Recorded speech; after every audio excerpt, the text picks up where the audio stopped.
Em destaque no Panorama CBN, Senado promulga lei que reduz penas de condenados por tentativa de golpe. Ciro Nogueira descarta a renúncia após buscas da Polícia Federal e diretor da PF nega pressão a Daniel Vorcaro. STF proíbe manobras para elevar salários de juízes. Donald Trump anuncia cessar-fogo de 3 dias entre Rússia e Ucrânia. Novo relatório diz que Juscelino Kubitschek foi morto pela ditadura militar. Panorama CBN. Olá para você que está aqui comigo, eu sou Leandro Gouveia e essa é a segunda edição do Panorama CBN de sexta-feira, 8 de maio de 2026. Bora lá!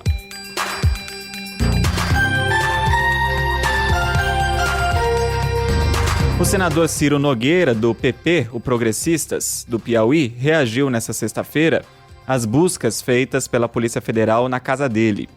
Em nota nas redes sociais, o presidente nacional do partido disse que existe uma tentativa de manchar a honra dele e associou a operação a perseguições políticas em anos eleitorais.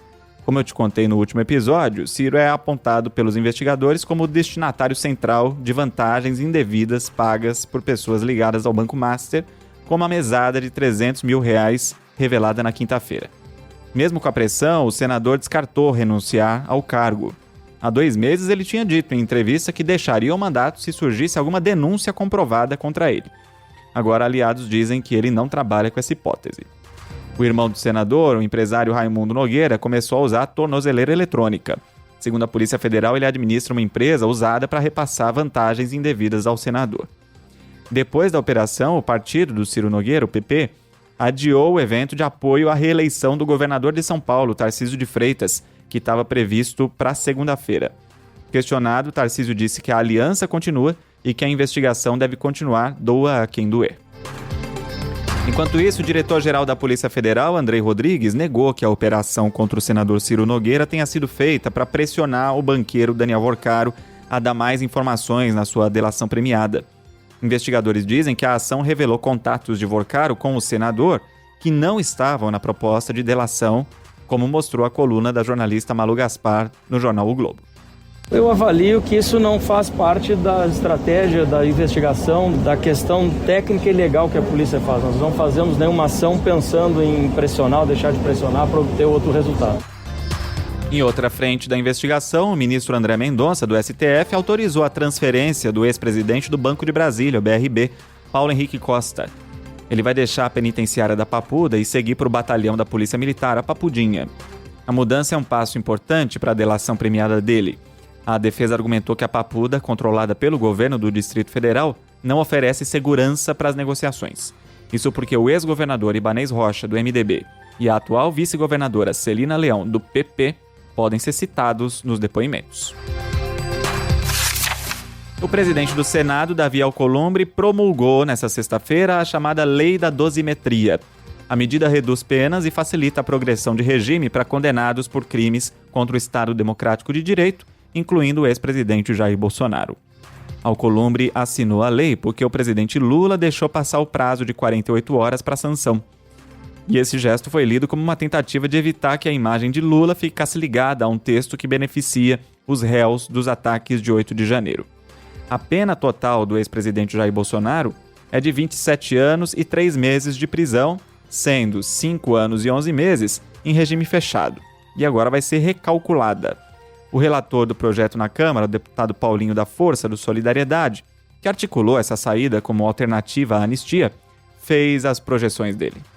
Sensação de dever cumprido. Aqueles que foram considerados mandantes, entre eles o Bolsonaro, terão suas penas também reduzidas. A do Bolsonaro, por exemplo, com a redução das penas, ele vai cumprir 2 anos e 4 meses nas minhas contas. A soltura dos presos ou a redução das penas não vai ser imediata. Os advogados de cada condenado precisam entrar com pedidos individuais no Supremo Tribunal Federal para que os ministros recalculem as sentenças. Paulinho da Força falou em pena de 2 anos e 4 meses em regime fechado aí, mas essa projeção vai depender da aplicação dos critérios legais, como o abatimento de dias com a leitura de livros e também da interpretação dos juízes. Mesmo com a redução da pena, Bolsonaro continua inelegível até 2055, conforme as regras da lei da ficha limpa. A Federação PSOL Rede e o Partido dos Trabalhadores já acionaram o Supremo para tentar derrubar a validade da lei, alegando que ela é inconstitucional. O Supremo Tribunal Federal fechou ainda mais o cerco contra os chamados penduricalhos no judiciário e em carreiras jurídicas de todo o país. Em uma nova ofensiva publicada nesta sexta-feira, os ministros Alexandre de Moraes, Flávio Dino, Cristiano Zanin e Gilmar Mendes decidiram que qualquer manobra para aumentar salários de forma indireta está proibida. A medida amplia o que o plenário já tinha definido em 25 de março e atinge tribunais de justiça, ministérios públicos e defensorias. Agora ficam barradas reclassificações de cargos e até a criação de comarcas de difícil provimento que sirvam apenas para inflar o contra-cheque. Esse termo aí é usado para cidades do interior ou áreas isoladas onde poucos juízes aceitam trabalhar por causa da distância ou da falta de estrutura. Aí, para atrair magistrados, os tribunais pagam um bônus salarial. Na decisão, os ministros alertam que não vão aceitar o que chamaram de caminhos de drible à autoridade do STF. As novas regras também proíbem que um servidor receba pagamentos em mais de um contra-cheque e exigem transparência total nos portais públicos. O acórdão publicado reforça que o teto constitucional de R$ 46.300 deve ser respeitado com rigor. Associações de juízes chegaram a pedir o adiamento das medidas, alegando dificuldades operacionais, mas o Supremo manteve a ofensiva para acabar com benefícios irregulares, como os polêmicos auxílios Panetone e iPhone. Indo para a economia, o petróleo continuou pressionado nesta sexta-feira à espera de um possível acordo entre Irã e Estados Unidos. No momento em que eu gravo, o barril do tipo Brent é negociado a $101, alta de pouco mais de 1%. O principal índice da Bolsa de Valores de São Paulo subiu 0,49% aos 184.108 pontos. Destaque para a Embraer, que caiu 11%, mesmo com a divulgação da maior receita da história no primeiro trimestre, de 7,6 bilhões de reais. Na semana, o Ibovespa caiu 1,7%. O dólar comercial fechou em queda de 0,59%, cotado a R$ 4,89, e esse é o menor valor desde janeiro de 2024. Na semana, o dólar caiu 1,2%. O euro vale R$ 5,76, com baixa de 0,23%. E o rendimento médio mensal do brasileiro atingiu o maior valor da história em 2025, chegando a R$ 2.264. O dado do IBGE mostra uma alta de 6,9% em um ano. Quando o cálculo considera só os membros da família que têm alguma renda, o valor sobe para R$ 3.367, que também é um recorde. Esse resultado é reflexo do mercado de trabalho aquecido, com o desemprego na mínima histórica de 5,1%, e apesar do avanço na média salarial, a desigualdade voltou a crescer no país. O índice de Gini, que mede a concentração de renda, subiu de 0,504 para 0,511. Ainda assim, é o segundo menor índice da série histórica. Segundo o IBGE, a renda dos mais ricos cresceu quase 3 vezes mais rápido que a dos mais pobres no último ano. Um dos motivos para esse desequilíbrio é a taxa de juros elevada, que favorece quem tem dinheiro aplicado e aumenta o custo da dívida de quem ganha menos. Os programas sociais perderam participação no orçamento das famílias, representando 3,5% da renda per capita, contra 5,5% em 2022. No acumulado desde 2019, a base da pirâmide ainda leva vantagem, com um crescimento de quase 79% na renda, enquanto o topo subiu 12%. E morreu aos 80 anos, no Rio de Janeiro, o economista e ex-presidente do Banco Central, Francisco Lafayette de Pádua Lopes, conhecido como Chico Lopes. Ele estava internado há cerca de um mês e passou por uma cirurgia no intestino. Chico Lopes foi peça-chave na estabilização da moeda no país. Ele ajudou a formular o Plano Cruzado, o Plano Bresser e foi consultor informal da equipe do Plano Real. Em janeiro de 99, ele assumiu o comando do Banco Central, no lugar de Gustavo Franco. A passagem foi curta, de apenas 20 dias, marcada pela mudança na política cambial e pela desvalorização do real. Chico Lopes deixa a esposa e 3 filhos. O presidente dos Estados Unidos, Donald Trump, anunciou um cessar-fogo de 3 dias entre a Rússia e a Ucrânia. A trégua vai valer de sábado, dia 9, até a segunda-feira, dia 11. Trump afirmou que a pausa inclui a suspensão de toda a atividade militar e uma troca de 1.000 prisioneiros de cada lado. Essa data coincide com o Dia da Vitória, comemorado neste sábado, que marca a derrota da Alemanha nazista pela União Soviética na Segunda Guerra Mundial. O presidente da Rússia, Vladimir Putin, já tinha falado em uma pausa, só que de 24 horas. O presidente da Ucrânia, Volodymyr Zelensky, confirmou o acordo, só que o clima é de desconfiança, que o governo do país acusou a Rússia de desrespeitar um cessar-fogo anterior, que tinha começado na última quarta-feira, por iniciativa da Ucrânia. E o governo Trump publicou o primeiro lote de documentos oficiais sobre fenômenos anômalos não identificados. No popular, OVNIs. A liberação cumpre uma ordem assinada pelo presidente em fevereiro. Segundo o Departamento de Guerra, os arquivos trazem dezenas de fotos e investigações do FBI sobre avistamentos de objetos não identificados. Um exemplo é uma imagem da missão Apollo 17 da década de 70, que mostra 3 pontos brilhantes de forma triangular no céu da Lua. Numa rede social, Trump reforçou o cumprimento da promessa e escreveu: "Divirtam-se e aproveitem". Apesar da divulgação, o Departamento de Guerra reforça que os materiais tratam de casos não resolvidos e que o termo OVNI não significa necessariamente a presença de vida extraterrestre.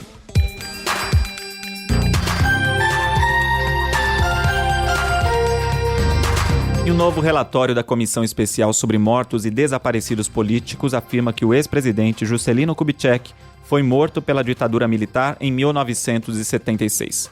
O documento, revelado pelo jornal Folha de São Paulo e confirmado pelo Globo, contraria a versão oficial da Comissão Nacional da Verdade, que diz que o político morreu em um acidente de carro na rodovia Presidente Dutra. A relatora do caso, a historiadora Maria Cecília Adão, baseou o parecer em mais de 5.000 páginas de documentos. Entre as provas está um laudo técnico do Ministério Público Federal de 2019, que contesta análises anteriores e rejeita a hipótese de que o acidente tenha sido provocado por uma colisão entre o Opala, onde estava o presidente, e um ônibus. Os indícios apontam que o carro perdeu o controle em razão de uma ação externa, como sabotagem mecânica, disparo de arma de fogo ou até envenenamento do motorista. O contexto era a Operação Condor, uma aliança clandestina entre as ditaduras da América do Sul para perseguir e eliminar opositores políticos. A comissão chegou a marcar uma votação para o dia 24 de abril, mas o encontro foi adiado para que as famílias dos envolvidos tomem conhecimento dos detalhes. A Comissão Especial sobre Mortos e Desaparecidos Políticos foi criada em 1995 no governo de Fernando Henrique Cardoso para reconhecer vítimas do Estado entre 1961 e 1988. Um novo relatório vai ser votado pelos conselheiros assim que terminar a rodada de conversas com os parentes de Juscelino Kubitschek. Deixa eu te atualizar agora de uma notícia que eu te dei em março aqui no Panorama. A Justiça do Rio de Janeiro decidiu trancar o inquérito contra o vereador Salvino Oliveira, do PSD. Ele tinha sido preso acusado de pedir autorização ao Comando Vermelho para fazer campanha na Gardênia Azul, que vive uma disputa histórica entre milicianos e traficantes na zona oeste do Rio. O juiz Renan de Freitas Ongarato disse que a investigação foi baseada só em conversa de terceiros no WhatsApp, sem provas concretas de crime. Na decisão, o juiz mencionou uma possível perseguição política e a prática de pesca probatória, que é quando a polícia busca provas de forma indiscriminada. A decisão proíbe novas investigações, a menos que surjam provas reais no futuro.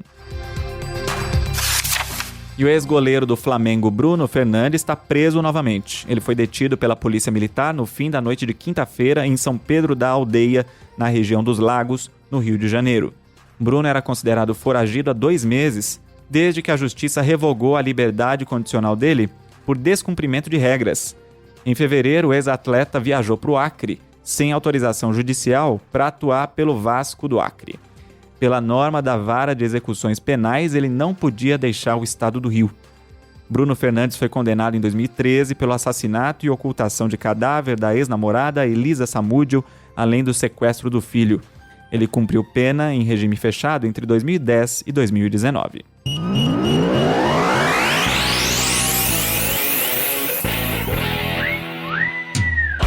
Depois do cancelamento do jogo entre Independiente Medellín e Flamengo pela Libertadores, as autoridades confirmaram que 9 pessoas foram presas, entre elas um menor de idade. O árbitro venezuelano Jesus Valenzuela suspendeu a partida com apenas 1 minuto e meio de jogo. O motivo foi uma nuvem densa de fumaça causada por sinalizadores. Os torcedores protestavam contra a diretoria do time da casa. Teve tentativa de invasão de campo, o estádio precisou ser esvaziado e a Conmebol anunciou o cancelamento definitivo pouco mais de 1 hora depois. O clube colombiano agora corre risco de sofrer multas pesadas ou até a desclassificação do torneio. O Real Madrid multou os jogadores Federico Valverde e Aurélien Tchouaméni em 500 mil euros cada, cerca de 2,9 milhões de reais. A punição acontece depois das brigas entre os atletas nessa semana que eu te contei no último episódio. Na última delas, o volante francês deu um soco no uruguaio, que sofreu um traumatismo craniano ao bater a cabeça em uma mesa. Em nota, Tchouaméni pediu desculpas, mas criticou relatos da imprensa. Mesmo com a agressão, o Real Madrid não suspendeu o francês, que vai para o jogo. Se o Barcelona empatar a partida no fim de semana, garante o título antecipado do Campeonato Espanhol.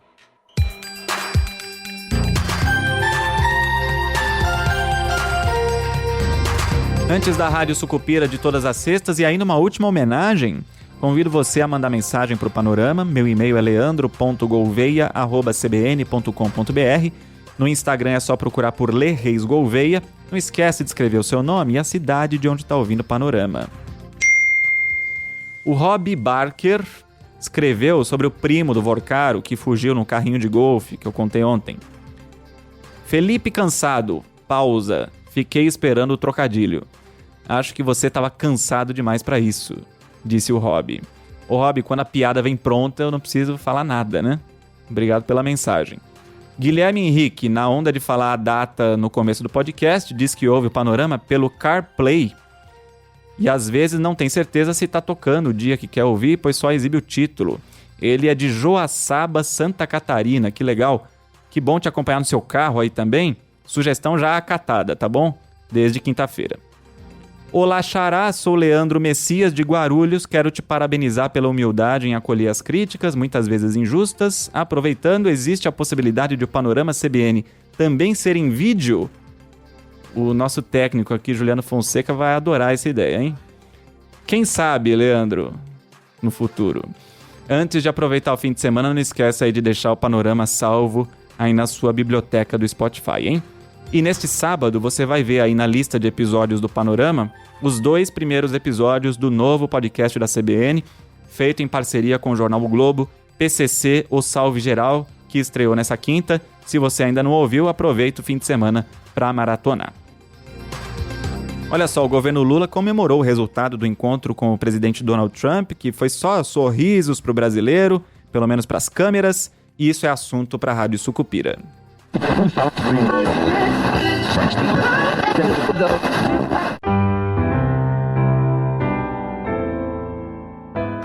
Povo de Sucupira, aqui me tens de regresso.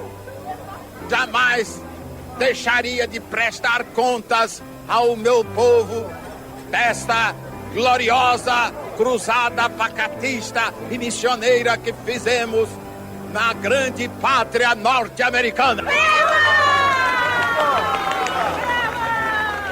We had a great meeting with the president of Brazil. We're doing a lot of trading and we're going to do some increased trading. Fomos recebidos em Washington com amor, carinho, amizade. Eu penso que a nossa relação com o Trump é uma relação sincera. Sabe aquela história, amor à primeira vista? But we had a very good meeting. He's a good man. He's a smart guy. Amizade, carinho e calor que sempre se notabilizaram pelas grandes relações existentes entre o povo americano e o povo do Brasil. Pra frente, Sucupira! Eu sempre acho que a fotografia vale muito. E vocês perceberam que o presidente Trump rindo é melhor do que ele de cara feia. E eu fiz questão de dizer para ele, ria. Um pouco é importante, alivia. alivia a nossa alma se a gente rir um pouco. Good. Very good. Very good. Tudo que se fala hoje é dos minérios críticos, porque a China, porque a China, porque a China, porque a China. Nós não temos preferência. O que nós queremos é fazer, sabe, parceria, compartilhar com as empresas americanas, chinesas, alemãs, japonesas, francesas. Inclusivemente, a análise técnica do Instituto Bromatológico comprovatória das tendências minerais e não somente minerais. A reunião demorou um pouco demais, certamente porque eu gostei e ele gostou da reunião. Senão alguém teria terminado, é só levantar e termina a reunião. Então o almoço estava bom, tinha uma boa salada, tinha uma boa carne. Não, espero ter sido carne brasileira. E o mundo mais uma vez vai se curvar ante o Brasil, mormente considerando que isso representa mais divisas para o nosso país, o equilibrismo da nossa balança de pagamento e, quiçá, a salvação da nossa muito amada e assazmente endividada pátria. E ainda brinquei com o presidente Trump. Ele perguntou da Copa do Mundo, se a seleção brasileira estava boa, e eu falei, eu espero que você não venha, sabe, anular o visto dos jogadores brasileiros para a seleção. Nós vamos vir aqui para ganhar a Copa do Mundo. É isso. Ele riu. Ele riu porque agora ele vai rir sempre. Ele aprendeu que ria muito bom. Devo aduzir que, como estadista, eu coloco o esporte entre os primeiramentos da minha administração. Como diziam os romanos, mens sana in corpore sano. Traduzindo para os menos incautos, mente sã em corpo sadio.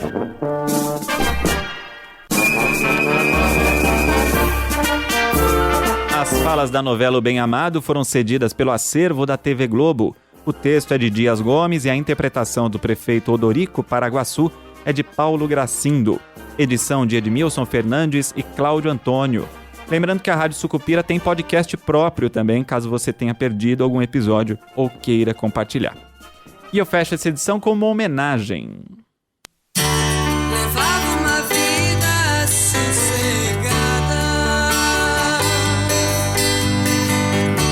gostava de sombra e água fresca. Porque morreu em São Paulo aos 73 anos o guitarrista Luiz Carlini, parceiro de Rita Lee na década de 70. Ele estava internado em um hospital aqui em São Paulo. Foi fundador da banda Tutti Frutti, que tinha Rita Lee como vocalista. E é dele o solo icônico de Ovelha Negra, uma das passagens mais famosas da música brasileira.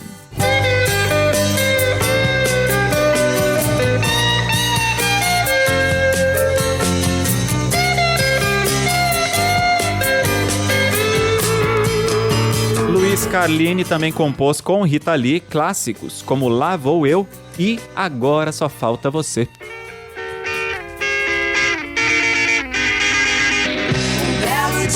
Resolvi mudar e fazer tudo que eu queria fazer. Luiz Carlini começou como assistente de palco dos Mutantes. Ao longo da carreira, participou de mais de 400 discos, colaborando com artistas como Erasmo Carlos, Titãs e o britânico Eric Burdon, vocalista do The Animals. Em 2022, ele ganhou um documentário chamado Guitarrista de Rock. Carlini seguia na ativa e fazia parte da atual turnê de 50 anos de carreira do cantor Guilherme Arantes. O velório e enterro do músico aconteceram nesta sexta-feira. Me aconteceu, e belo dia vou lhe telefonar pra lhe dizer que aquele sonho cresceu. Com esta homenagem e me solidarizando aos amigos e familiares de Luiz Carlini, vamos encerrando esta edição do Panorama. Teve a produção e o roteiro feitos por mim, Leandro Gouveia, e a edição e a sonorização por Juliano Fonseca. Para você continuar sabendo das notícias durante o fim de semana, acompanhe as atualizações no podcast do Jornal da CBN, aí no seu aplicativo de áudio. A próxima edição do Panorama chega às plataformas por volta das 7 da manhã de segunda-feira com Bianca Santos. E eu volto na sequência. Bom fim de semana.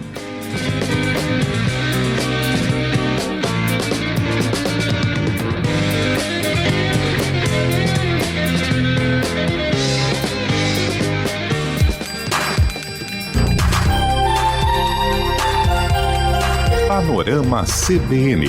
As principais notícias do dia em menos de meia hora.